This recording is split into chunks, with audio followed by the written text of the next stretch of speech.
The White House issued an executive order aimed at expanding access to mortgage credit, directing agencies to consider revisiting key parts of the mortgage framework targeted towards smaller banks and community banks. Now, one of the most notable aspects here is how the order defines smaller banks.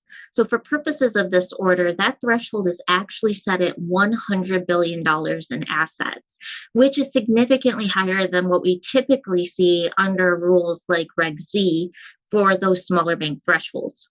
So, right out of the gate, this isn't just a community bank conversation. This has the potential to reach a much broader group of institutions. And one of the first things that stands out for a compliance audience, I know it did for me, is the enforcement piece.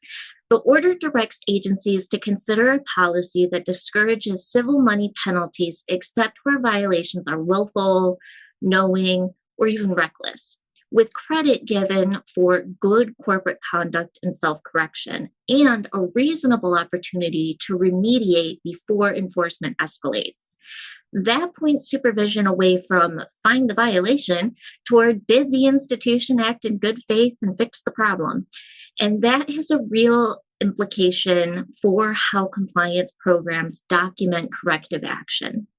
Building on that shift, the order also directs agencies to consider replacing TRID's strict timing requirements with a more materially based standard, shifting toward whether a disclosure actually impacted the borrower rather than technical timing precision, which we know is a big piece of TRID.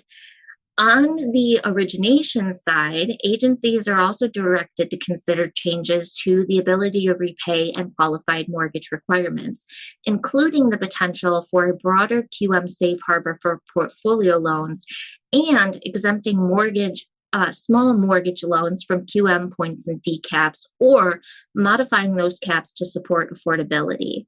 From a data perspective, the order directs the CFPB to consider changes to HMDA, including raising the asset threshold for exemption, including inquiries from scope, and reducing the complexity and the cost of software and training required to report.